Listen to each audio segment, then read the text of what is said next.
네, 안녕하세요. 자, 이번 시간에는 소득세 보겠습니다. 여러분들 교재 299페이지예요. 자, 이 부분은 여러분들 시험에서 두 문제가 출제가 돼요. 이론 문제로 두 문제가 출제가 되는데, 배점은 4점밖에 안 돼요. 그래서 포기하고 가시는 분들이 많으신데, 포기하지 마세요. 왜냐면은, 이 부분을 포기하신 분들이 보통 시험에서 잘 떨어져요. 왜 떨어지느냐. 그 뒤에 연말정산 부분이 그 이론적 지식이 약하다 보니까 완벽하게 맞추질 못해요.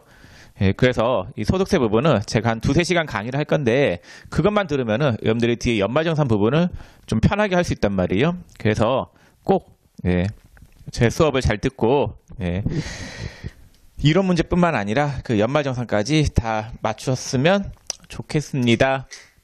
근데 이거 꼭 배운다고 이론 문제를 다 맞출 수 있는 건 아니에요. 이론은 시험에서 매번 나오는 것들이 있단 말이에요. 그래서 제가 소득세 설명을 할 때는 시험에서 매번 나오는 거 있잖아요. 그거 위주로만 설명을 하고 이 소득세를 완벽하게 설명하려고 하면은 시간이 뭐 한두 시간, 두세 시간 가지고 두세 시간 가지고 될 일이 아니라 뭐 한 10시간 넘게 줘야 된단 말이에요. 그런 시간적 여유는 없고 그리고 시험에서 그렇게 비중이 높은 편은 아니기 때문에 그만큼 투자할 필요는 없으세요. 그래서 시험에서 잘 나오는 거 위주랑 그 다음에 여러분들이 뒤에 연말정산 할 때 있잖아요. 그 연말정산 할 때 관련된 이론, 그거 위주로 제가 수업을 진행할 테니까 그 제가 알려주는 것만 정확하게 알고 들어가면은 시험장에서는 전혀 무리가 없어요. 근데 선생님 알려준 게 안 나왔다. 그럼 그거 틀리세요. 여러분들뿐만 아니라 딴 친구들도 다 틀려요. 딴 친구는 아니지. 다른 시험 치는 학생들도 다 틀리니까 제가 알려주는 것만 정확하게 알고 들어가면 돼요. 네. 자, 그러면은 설명을 하겠습니다. 299페이지. 자, 소득세의 정의가 나와 있죠? 그거부터 설명을 할게요. 자, 소득세라고 하는 거는 개인이 번 소득에 대하여 과세하는 거. 개인이 번 소득에 대하여 과세하는 세금. 그걸 소득세다라고 해요. 법인세가 있는데 법인세는 법인이 번 소득에 대하여 과세하는 거고 이 소득세는 개인이 번 소득에 대해서 과세하는 게 소득세가 돼요. 자, 그러면 여기에서 이 정의에서 여러분들 두 가지를 아셔야 되는데 개인이 나오고 번 소득이 나오죠. 자, 개인은 납세의무자. 일단 소득세 납세의무자는 누가 되느냐? 이 부분이 하나가 있고 그 다음에 번 소득에 대해서 과세한다라고 했는데 소득세 과세 대상에는 어떤 것이 있느냐? 이거부터 먼저 살펴보겠습니다.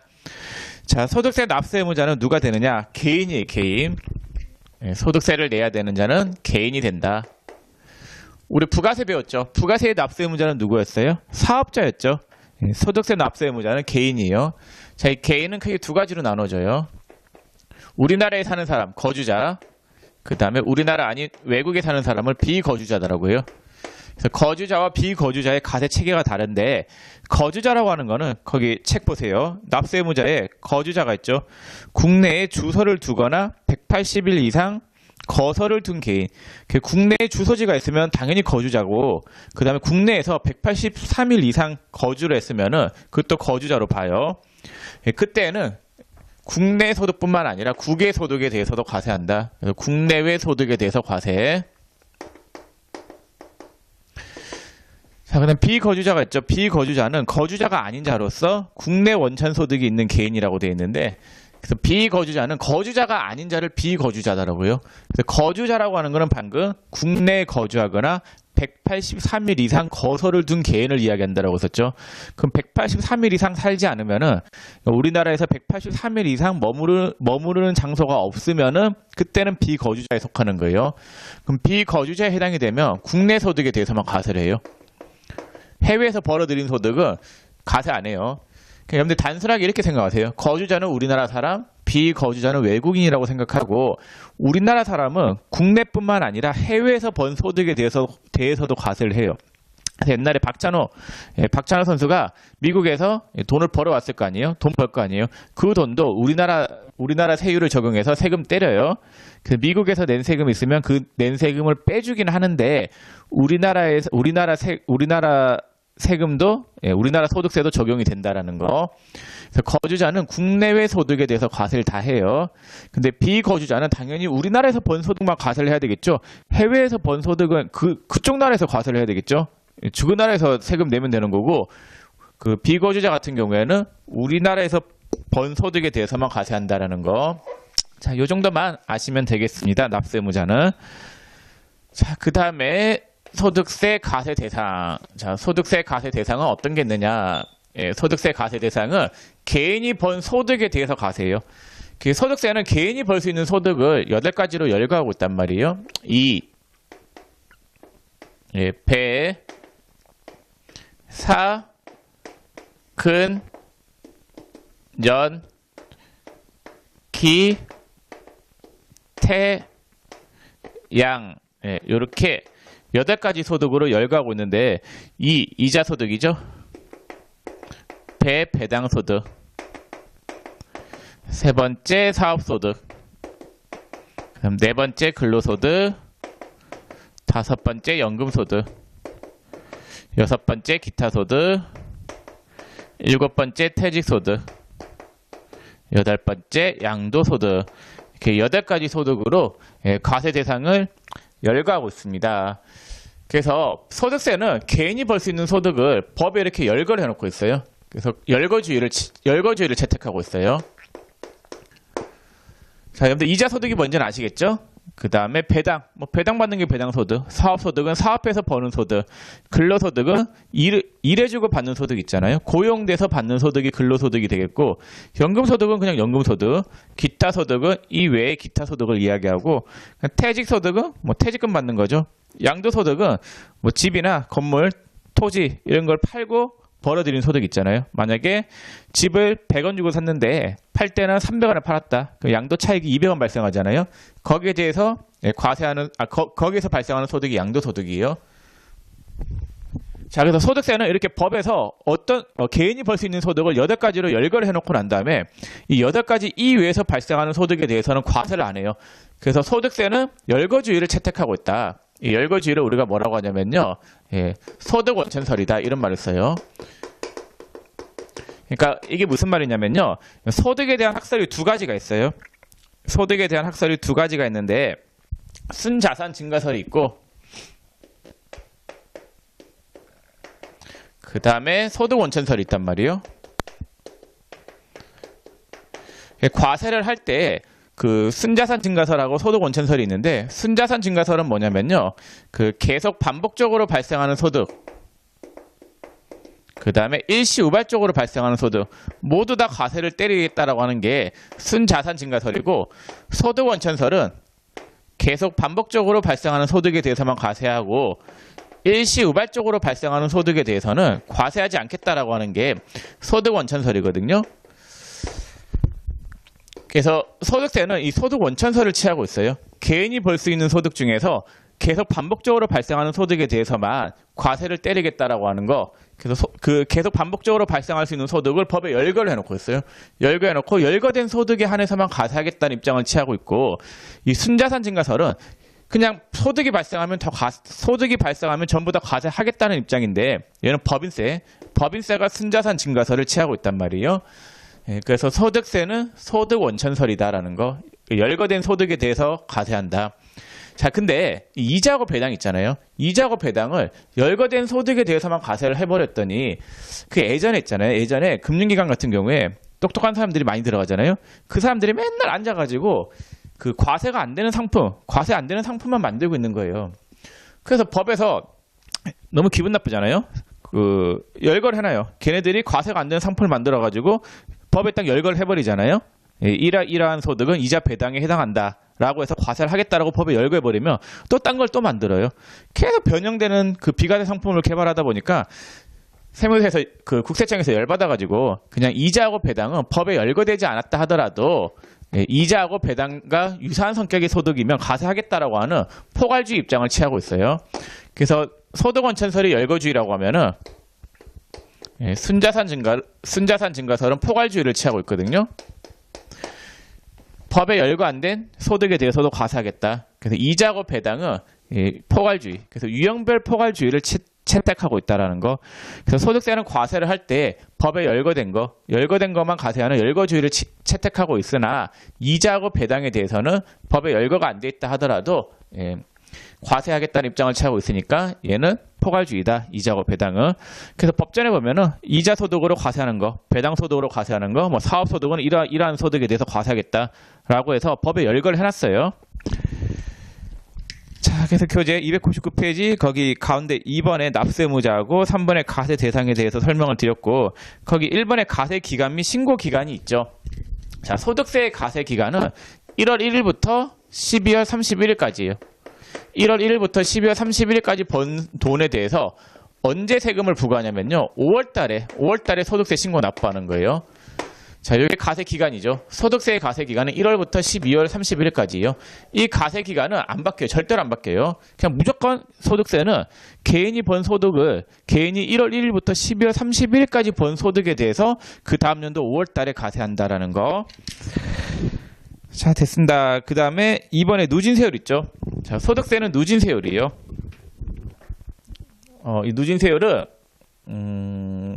자, 만약 A라는 사람이 있는데 A라는 사람이 만약에 벌어들인 소득이 7천만 원이었다.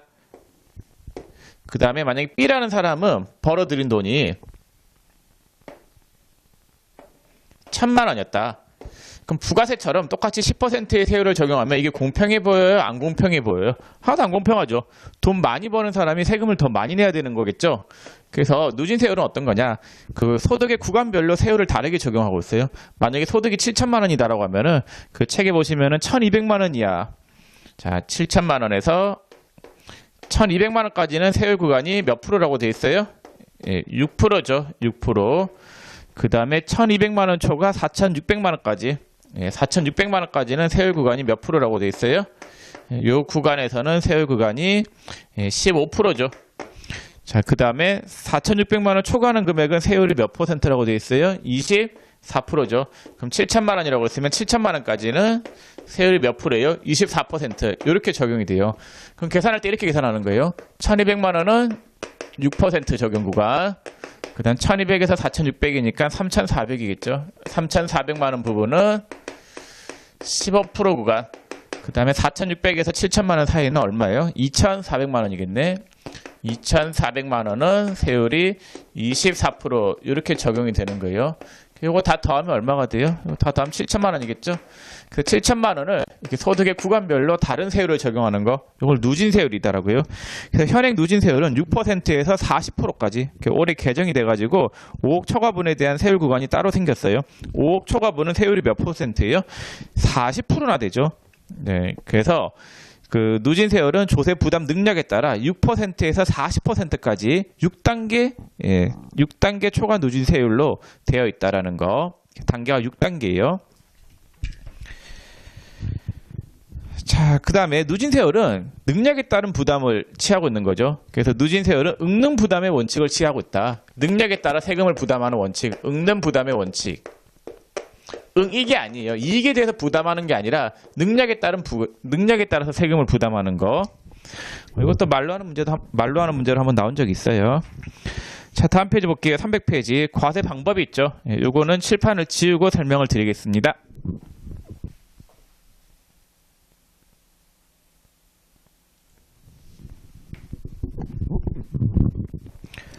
자, 300페이지 과세 방법인데 A를 한번 들어볼게요. 자, A라는 사람이 있고 B라는 사람이 있다라고 할게요. 자, 이배사 근연기 태양. 자, 이렇게 나눈다라고 했을 때, 자, 먼저 이 이배사 근연기 있잖아요. 이 이배사 근연기는 1월 1일부터 12월 31일까지 번 소득에 대해서 과세를 해요. 자, 근데 퇴직소득 있죠. 요 퇴직소득은 번 소득의 기간이 1월 1일부터 12월 31일까지예요? 아니면은 회사에 입사해서 퇴사할 때까지 번 소득이에요? 얘는 회사에 입사해서 퇴사했을 때까지 번 소득이죠. 그 다음에 양도소득은 집을 사서 팔잖아요. 집을 매입해서 그 다음에 매도할 때까지 요 기간까지 번 소득에 대해서 과세를 하잖아요. 그러면은 이배사 근연기하고 그다음 퇴직하고 양도하고 그 세금 과세하는 게 똑같아야 돼요? 달라야 돼요? 달라야 되겠죠. 그래서 소득세는 과세를 할 때 이 8가지 일거된 소득을 2배사 근영기랑 그 다음에 퇴직이랑 양도 이렇게 분류해서 과세를 해요. 그래서 2배사 근영기, 그 다음에 퇴직, 소득, 양도소득 이렇게 분류해서 과세한다. 그래서 그 과세 방법에 두 번째 분류과세가 있죠. 분류과세라고 하는 거는 2배사 근영기랑 퇴직이랑 양도랑 별도로 분류해서 과세한다. 그 말이고, 자, 그 다음에 거기 1번에 종합과세라고 하는 게 있죠. 그거 설명 좀 할게요.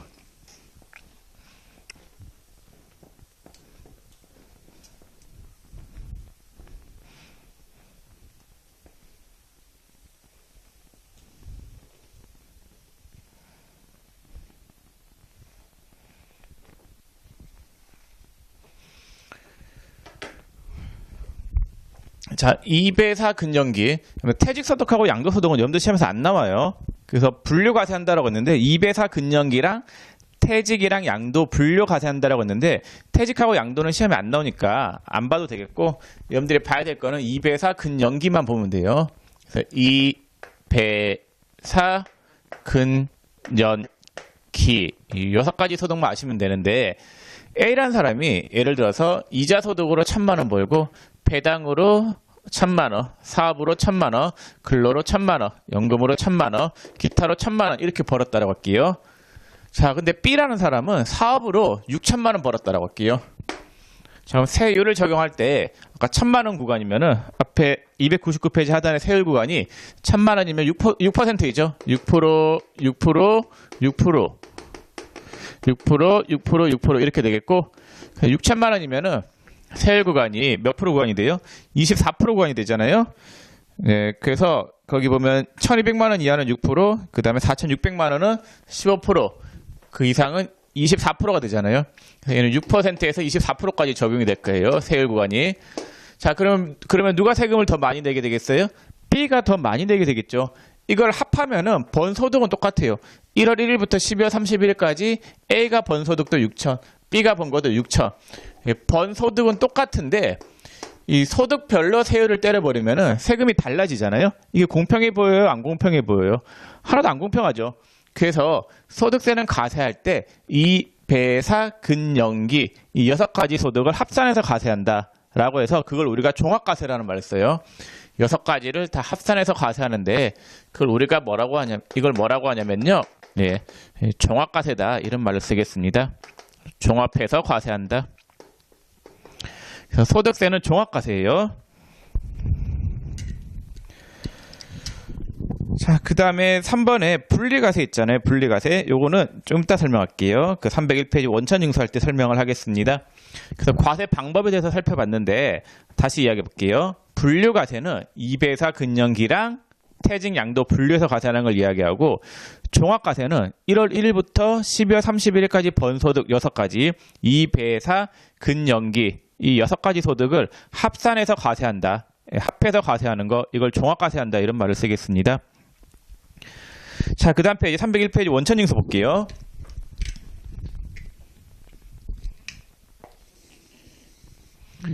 자, 원천징수가 뭐냐? 여기 갑법인이 있다라고 할게요. 자, 갑법인이 갑돌이한테 소득을 지급해요. 갑돌이 개인이죠. 이 개인한테 지급할 수 있는 소득은 크게 8가지가 있겠죠. 2배사 근영기, 퇴직, 양도가 있는데 퇴직하고 양도는 시험에 안 나오니까 일단 빼고 6가지 소득이 있다라고 했을 때 자, 2배사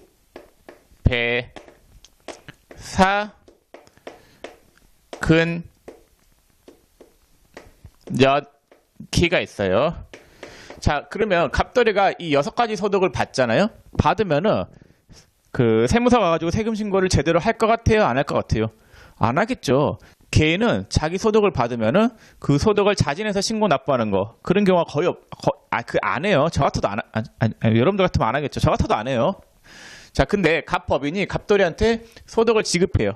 6가지에 해당하는 소득을 지급했는데 지급할 때 세금을 떼고 줘요. 만약에 10만 원을 지급하는데 요 중에서 세금을 14,000원 떼고 지급했다. 그럼 이 뗀 세금을 갑법인은 세무서에다가 대신 납부하는 거예요. 예, 이걸 우리가 원천징수한다 이런 말을 쓰겠죠. 자, 그러면은 갑 법인은 돈을 줄 때 세금을 떼고 세금을 떼고 뗀 세금을 세무서에다가 납부를 해요. 그리고 갑법인은 어떤 걸 또 신고를 하냐면요. 이 10만 원만큼의 소득을 갑돌이한테 지급했다라고 하는 지급 명세서를 또 세무서에다가 제출해 준단 말이에요. 그러니까 이렇게 세금을 떼고주는 행위를 원천징수한다 이런 말을 쓰는데 원천징수를 하게 되면은 그 소득이 누구한테 지급됐는지 소득을 지급하는 자가 세무서에다가 알려준단 말이에요. 그러면은 갑돌이는 자기의 소득을 누락할 수가 있나요, 없나요? 할 수가 없어요. 왜냐면 갑법인이 이미 다 이야기를 했기 때문에. 그러면 갑돌이는 세무서에다가 세금 신고해야 될까요? 안 해야 될까요? 당연히 해야 되겠죠. 그래서 근로소득자 지갑을 유리지갑이다 이런 말을 쓰죠. 왜냐하면 회사에서 세무서에다가 근로자한테 돈을 얼마 줬는지 다 알려준단 말이에요. 예, 그렇기 때문에 근로자들은 자기 소득을 누락할 수가 없단 말이에요. 자, 그래서 원천징수는 그런 의도로 가장 많이 하는 거예요. 개인이 돈을 받았을 때 세금을 잘 내지 않는 경우가 많기 때문에 자진해서 자기 소득을 신고하는 경우가 많지 않기 때문에 돈을 줄 때 세금을 좀 미리 떼고 주라고 해요. 떼고 주고 누구한테 돈을 줬는지도 같이 알려달라고 한단 말이에요. 자, 그걸 우리가 원천징수다라고 합니다. 그럼 이자 소득을 지급할 때는 당연히 원천징수를 해야 되겠고, 그 다음 배당소득도 마찬가지. 줄 때 원천징수 해야 되겠고, 사업소득은 원천징수 안 해요. 왜냐면은, 자, 갑돌이가 사업자이면은, 사업자 간에 물건을 팔았다라고 하면은, 뭐를 주고받아야 돼요? 세금계산서 주고받잖아요? 그럼 부가세 신고를 할 거 아니에요? 그럼 그 부가세 신고를 하게 되면은 자기 소득이, 이 개인 사업자 소득이 얼마인지 다 알 수 있단 말이에요? 제가 부가세 편에서 세금계산서 설명하면서, 세금계산서는 소득 탈루를 방지하는 기능이 있다라고 했잖아요. 그래서 사업소득은 받은 돈이 사업소득이다라고 하면은 세금계산서를 주고받기 때문에 굳이 주는 자가 원천징수할 필요가 없는 거예요. 부가세를 받아와야 되는 거죠. 그래서 사업소득은 원천징수 안 해요. 자, 근데 이 사업소득 중에서 사업자 등록증이 안 나와 있는 프리랜서 사업소득자들이 있어요. 그러니까 프리랜서가 어떤 경우가 있냐면요. 그런 사람들 있죠. 뭐 가수들도 그래요. 가수들도 프리랜서로 사업자 등록증은 안 나와 있어요. 근데 어디 가서 행사 한번 뛰고 이러잖아요. 예, 그럼 프리랜서 사업소득자가 돼가지고 그분들도 사업한 거예요. 예, 그런 경우 인적 영역 사업소득자들 있잖아요. 그것도 어떤 분들이 있냐면요. 보험모집인들 있죠. 보험모집인들은 사업장이 있는 건 아니죠. 사업장을 차려서 사업자 등록을 따로 내고 하는 건 아니고 그냥 보험계약 하나 체결하면은 거기에 대한 성과로 돈을 받는 거잖아요. 예, 그럼 프리랜서로 이렇게 사업하시는 분들 그러면서 받는 소득이 있을 거 아니에요. 그러한 자들은 원천징수 하고 줘야 돼요. 왜냐면은 보험모집인들이 수당을 받아요. 수당을 받는데 그 수당을 세무서에다가 신고하겠어요? 잘 안 해요. 사업자 등록증도 없는데 아무런 근거가 없단 말이에요. 그 소득을 잡아낼 근거가 없기 때문에 주는 자가 세금을 떼고 주라고 해요. 그래서 사업소득은 원천징수 안 하는 게 맞는데 단 부가가치세가 면제되는 인적 영역 사업소득자들, 부가가치세가 면제되는 인적 영역 사업소득자들, 프리랜서 사업소득자들이에요. 이러한 자들은 사업자 등록증도 없고 사업장도 없기 때문에 세금계산서를 주고받는 그러한 자들이 아니단 말이에요. 그렇기 때문에 세금을 떼고줘야 된다라는 거, 3% 떼고줘야 돼요. 세율은 나중에 이야기할 거고. 자, 그 다음 근로소득자들 당연히 원천징수 해야 되겠죠. 연금도 해야 되고 기타도 해야 돼요. 자, 그래서 원천징수를 다 하는데 유일하게 안 하는 소득은 뭐라고요? 사업소득만 안 하고, 사업소득은 전부 다 안 하는 건 아니고 부가가치세가 면제되는 인적 영역 프리랜서 사업소득자들 있잖아요. 얘들은 원천징수 해야 된다라는 거. 자, 그래서 원천징수 대상소득 하단에 301페이지 하단에 원천징수 대상 소득에 대해서 설명했고, 그 다음에 거기 1번에 원천징수 방법이 있죠. 요거 좀 설명할게요. 요거는 또 칠판을 지워야 되겠네.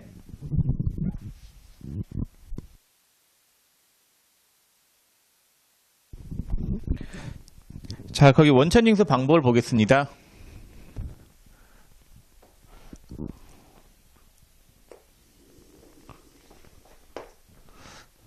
자, 여기 1월 1일부터 12월 31일이 있는데, 자, 소득세는 1월 1일부터 12월 31일까지 번 소득에 대해서 5월 달에 세금 신고 납부하죠. 자, 그러면은 여기 갑법인이 있는데,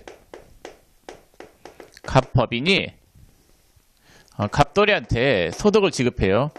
자, 지급한 소득이 예를 들어 가지고 무슨 소득을 예를 들어 볼까요? 저거였다라고 할게요.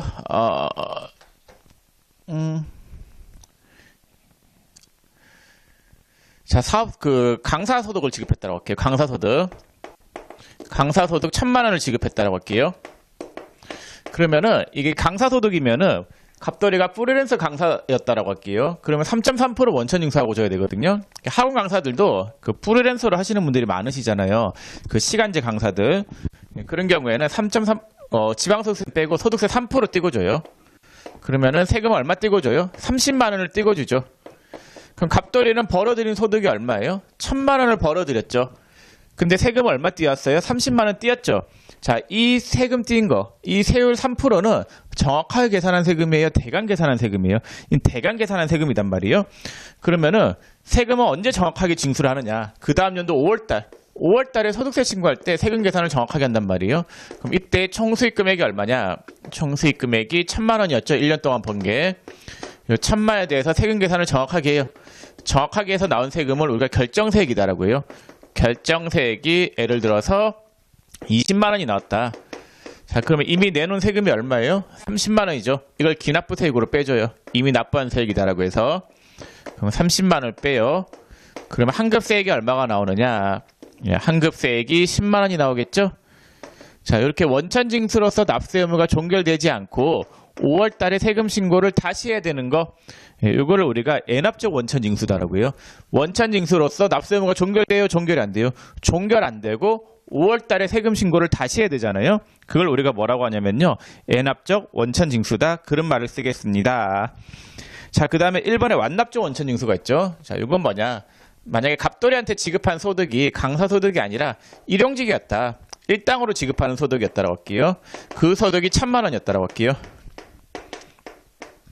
자, 여기에 대해서 세금이 일용직은 거의 세금이 안 나오는데, 그냥 제가 예를 들어가지고 세금이 한 10만 원 정도 나왔다고 할게요. 1,000만 원 벌었다라고 해서 6% 다 적용이 되는 건 아니고, 이게 세율 적용하는 게 좀 복잡하긴 한데, 그냥 세금 10만 원 뗐다라고 그냥 가정을 할게요. 정확하게 계산한 세금은 아니에요. 자, 그러면은 일용직 소득을 1,000만 원 받았는데 세율을 6%, 세율도 이게 아닌데, 그냥 10만 원 세금을 띄었다라고 할게요. 그러면 일용직은 5월 달에 세금 신고할 때 다시 1,000만 원을 합산해야 되느냐? 아니에요. 일용직은 원천징수로서 납세 의무가 종결되고 5월 달에 세금 신고를 다시 할 필요가 없단 말이에요. 이러한 소득을 뭐라고 하냐? 이러한 원천징수를 우리가 완납적 원천징수다, 이런 말을 써요. 완납적 원천징수는 원천징수로서 납세 의무가 종결되고 5월 달에 세금 신고를 할 필요가 없는 거, 그거를 완납적 원천징수다라고 합니다. 그래서 두 가지가 있었죠. 애납적 원천징수. 얘는 원천징수로서 납세 의무가 어떻게 돼요? 종결 안 되는 거죠. 원천징수로서 납세 의무가 종결되지 않는 거, 이걸 애납적 원천징수다라고 하고, 그다음 완납적 원천징수가 있는데, 완납적 원천징수는 원천징수로서 납세 의무가 종결되는 거, 이거를 완납적 원천징수다라고 해요. 자, 그러면 완납적 원천징수는 거기에 해당하는 소득이 원천징수로서 납세 의무가 종결되잖아요. 이렇게 원천징수로서 납세 의무가 종결되는 거를 우리가 완납적 원천징수라고 하고, 그 다음에 소득을 과세할 때 분리해서 과세한다라고 해서 분리과세 대상 소득이다, 이런 말을 쓰기도 합니다. 분리과세. 그래서 여러분들 교재 300페이지 보시면은 3번의 과세 방법에 3번 분리과세가 있죠. 이 분리과세라고 하는 거는 원천징수로서 납세 의무가 종결되는 거, 그러니까 원천징수로서 납세 의무가 종결되는 소득을 분리과세 대상 소득이라고 합니다. 꼭 알아두세요. 중요해요. 분리과세라고 하는 말은 중요하니까 꼭 알아두셔야 되겠습니다. 그래서 일용직 같은 경우에는 원천징수로서 납세 의무 종결이에요. 또 그런 소득이 어떤 게 있느냐, 이런 게 있어요. 복권에 당첨되잖아요. 여러분들이 1월 1일부터 12월 31일 사이에 복권에 1억 원 당첨됐다. 그럼 세율이 20%거든요. 2천만 원 세금 띄어요. 2천만 원 세금 띄인 걸로 끝이에요. 5월달에 세금 신고하러 갈 필요가 없어요. 그래서 원천징수로서 납세 의무가 종결되는 거, 요거를 완납조 원천징수다라고 하고, 과세 방법에서는 이러한 소득을 분리과세 대상 소득이다, 그런 말을 쓰겠습니다. 자, 그럼 301페이지까지 설명을 다 드렸고, 그 다음 302페이지 가보면은 원천징수 대상 소득별 원천징수 세율이 나오는데, 이거 시험에 잘 나와요. 근데 이건 나중에 그 각 소득별로 살펴볼 때 그때 살펴볼 거고, 넘어갈게요. 자, 303페이지 납세지 및 종합소득세 확정신고 대상자가 있는데, 이건 좀 칠판을 지우고 설명할게요.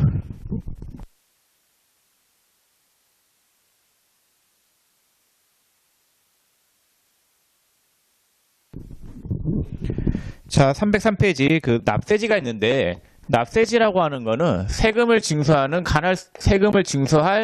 관할 세무서를 결정짓는 장소가 납세지예요. 우리 부가가치세 할 때 납세지는 어디라고 했어요? 부가세법상 납세지는 사업장 소재지였죠. 소득세는 주소지 관할 세무서에다가 소득세를 신고 납부해야 되는 거예요. 그래서 소득세의 납세지는 주소지가 돼요. 주소지. 자, 그래서 거기 보시면은 납세지 보면은 세 번째 줄에 두 번째 줄 끝에 거주자의 소득세 납세지는 주소지가 된다라고 돼 있죠. 자, 요거 외워두시고 제가 예를 들어 볼게요. 갑돌이가 있는데, 갑돌이가 사업장이 두 개예요. 사업장이 치킨집이 있어요. 치킨집이 있고 그 다음에 피자집이 있다라고 할게요. 자, 갑돌이의 주소는 어디냐면요, 얘는 동작구예요. 서울 동작구. 그 다음에 치킨집 주소는 어디냐, 얘는 주소가 안양 만안구라고 할게요. 그 다음에 피자집 주소는 서울 서초구라고 할게요. 자, 먼저 소득세. 갑돌이가 벌어들인 소득에 대해서 세금 내는 소득세는 어느 세무서에다가 내야 되냐면요, 소득세는 주소지 관할 세무서에다가 세금을 신고 납부해야 되기 때문에 동작 세무서에다가 세금을 내야 돼요. 자, 그다음 부가세가 있죠. 부가세는 사업장 소재지에다가 세금을 신고 납부하는 거기 때문에 치킨집 있죠. 치킨집은 안양세무서에다가 부가세를 내야 되는 거고, 그 다음에 피자집 있죠. 피자집 같은 경우에는 부가가치세를 서초세무서에다가 부가세를 신고 납부하는 거예요. 그래서 소득세는 주소지 관할 세무서, 그러니까 등본상 주소지 있죠. 주민등록 등본에 보면 주소지가 나와 있잖아요. 그 등본상 주소지에다가 소득세 내는 거고, 부가세는 사업장 소재지에다가 신고 납부한다라는 거. 자, 그 다음에 2번에 종합소득세 확정신고 대상자가 있는데, 요거는 이런 문제로 무지 잘 나와요. 꼭 알아두셔야 되는 내용인데, 자, 한번 볼게요. 원래 소득세는 원칙상 언제 신고 납부하는 게 원칙이에요? 다음 연도 5월에 소득세 신고 납부하죠. 근데 예외가 있어요. 자, 예외. 근로소득만 있는 자.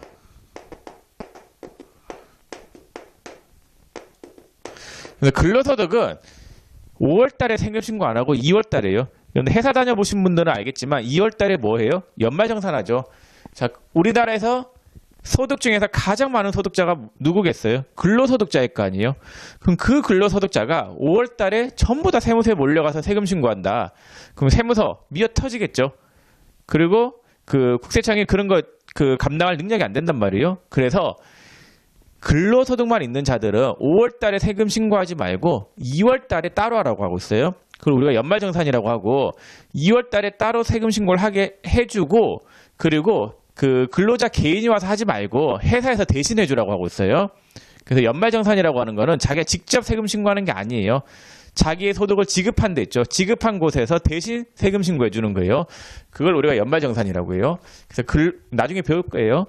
근로소득만 있는 자들은 연말정산으로서 납세 의무가 종결되기 때문에 얘는 2월달에, 5월달에 할 필요 없어요. 2월달에 세금 신고한다라는 거. 자, 두 번째, 분리과세 대상 소득만 있는 자. 분리과세 대상 소득만 있는 자들은 5월달에 세금 신고 안 해도 돼요. 당연하죠. 분리과세라고 하는 거는 원천징수로서 납세 의무가 종결되는 거죠. 원천징수로서 납세 의무가 종결됐기 때문에 5월달에 갈 필요가 있나요, 없나요? 없겠죠. 네. 자, 그래서 근로소득만 있는 자는 책에 연말정산이라고 되어 있죠. 연말정산 대상 소득만 있는 자. 그 다음에 분리과세 대상 소득만 있는 자도 마찬가지고, 그 다음에 퇴직소득만 있는 자. 퇴직소득도 원천징수로서 납세 의무 종결되는 소득이에요. 퇴직소득에 대해서 배우진 않는데 딱 시험에서 나오는 부분이 요거 하나예요. 퇴직금 받잖아요. 퇴직금 받을 때 세금 띄고 받아요. 세금 띄고 받는데 그걸로 납세 의무 끝이에요. 퇴직소득은 분류과세라고 했었죠. 분류과세이기 때문에 걔만 과세하면 되기 때문에 원천징수로서 모든 납세 의무가 종결이에요. 자, 그래서 이 세 가지, 크게 보면 이 세 가지가 대표적인 그 5월에 세금 신고 안 하는 소득들이에요. 외워두세요. 자, 근데 책 볼게요. 책 보시면은 거기 동그라미 2번에 다음의 경우에는 연말정산으로 납세 의무가 종결되므로 가세표준 확정 신고를 할 필요가 없다라고 돼 있죠. 근로소득만 있는 자, 이건 방금 제가 말씀드렸고, 그 다음에 공적연금 소득만 있는 자인데, 국민연금이나 국민연금, 공무원연금, 뭐 사학연금 이런 게 공적연금에 해당하는 건데, 공적연금 소득만 있는 자들은 연말정산이에요. 그 국민연금관리공단이나 공무원연금관리공단에서 연말정산 대신 해준단 말이에요. 그래서 공적연금 소득만 있는 자들도 연말정산으로서 납세 의무가 종결되니까 5월달에 세금 신고할 필요가 없고, 세 번째 원천징수되는 사업소득으로서 연말정산이 되는 사업소득만 있는 자. 자, 요거는 시험에 그렇게 잘 나오는 건 아닌데 그 공적연금이랑 그 세 번째 그 사업소득, 연말정산 사업소득 이것도 시험에 잘 나오는 건 아닌데 제가 일단 설명을 드려볼게요. 그럼 아까 제가 사업소득은 원천징수 한다라고 했어요, 안 한다라고 했어요? 사업소득은 원천징수 안 한다라고 했었죠. 근데 프리랜서 사업소득자들, 부가가치세가 면제되는 인적용역 프리랜서 사업소득자들은 원천징수를 한다라고 했어요. 그 프리랜서 사업소득자들 중에서 보험모집인 있죠. 이 보험모집인들 같은 경우에는 어떻게 보면은 보험회사에 소속되어 있는 직원이나 다름없다라고 볼 수도 있어요. 예. 왜냐면 보험회사에서 교육받고 뭐 출퇴근하고 이러잖아요. 그래서 이러한 사업자들, 보험모집인들 같은 경우에는 5월달에 세금 신고를 따로 하고 자기가 본인이 직접 하기에는 세금 신고할 능력도 좀 안 되고 그 다음에 그 일하는데 바빠 죽겠는데 5월달에 세금 신고 할 수 없겠죠. 그래서 보험모집인들은 보험회사에서 따로 세금 신고를 할 수 있게 해줘요. 그래서 보험회사에서 보험모집인한테 소득을 지급했다라고 하면은 2월달에 근로자와 똑같이 연말정산 세금 신고를 대행할 수 있게 해주는 거. 자, 그런 내용이에요. 그래서 원천징수되는 사업소득으로서 연말정산이 되는 사업소득만 있는 자는 거기 간편정부 대상자로서 보험모집인 방문판매원의 사업소득이 있는데 얘들은 5월달에 안 하고 2월달에 연말정산 가능하다라는 거. 뒤에서 사업소득 할 때 한번 설명할게요. 일단은 가볍게 보고 넘어가세요. 그래서 지금 외워야 될 건 이 세 가지. 근로소득만 있는 자들은 연말정산으로서 납세 의무 종결. 그리고 분리과세 대상 소득만 있는 자들도 원천징수로서 납세 의무 종결. 제가 이야기 잘못했나? 잘못한 것 같아요. 근로소득만 있는 자들은 연말정산을 하기 때문에 그 세금 신고를 다 한 거예요. 원천징수로서 납세 의무 종결되거나 그런 거 아니에요. 얘는 2월달에 세금 계산 정확하게 한 거예요. 5월달에 할 걸 2월달에 한 거단 말이에요. 그리고 자기가 직접 하는 건 아니고 회사에서 대신해 준다라고 했었죠. 아니, 근로자들이 일하는데 바빠 죽겠는데 그 세금 신고까지 시키면은 불만이 엄청 많겠죠. 그래서 근로소득만 있는 자들은 연말정산으로서 납세 의무 종결. 두 번째하고 세 번째는 원천징수로서 납세 의무 종결. 그래서 5월달에 안 가도 돼요. 그래서 여기에 해당하는 거 이외에는 전부 다 5월달 가야 돼요. 자, 그래서 총칙은 설명을 다 했는데 그 304페이지 이론 문제 있죠. 연습 문제 풀어볼게요. 자, 제가 어디서부터 풀 거냐면요. 1번부터 그 뒤에 다 풀게요. 네, 다 풀 건데 여러분들은 잠깐 정지 버튼을 누르고 쉬었다 풀까? 좀 쉬었다가 풀겠습니다. 네, 한번 풀어보세요. 네.